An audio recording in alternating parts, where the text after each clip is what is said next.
Well, în cazul ăsta ne îndepărtăm o leacă de la partea asta tehnică și ne ducem la mai mult o discuție despre echipă. Când apar probleme între membri, cum voi încercați să rezolvați problema?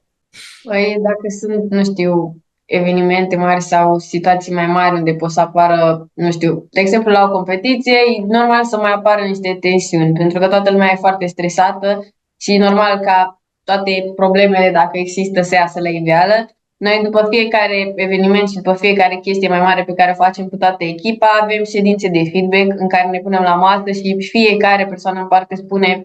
ce a plăcut, ce nu i-a plăcut și de la organizare și de la comportamentul și modul în care au gestionat situațiile oamenii și cam orice problemă, să zic așa, apare în echipă din punctul ăsta de vedere al oamenilor, reușim să le rezolvăm și să le discutăm la ședințele astea de feedback.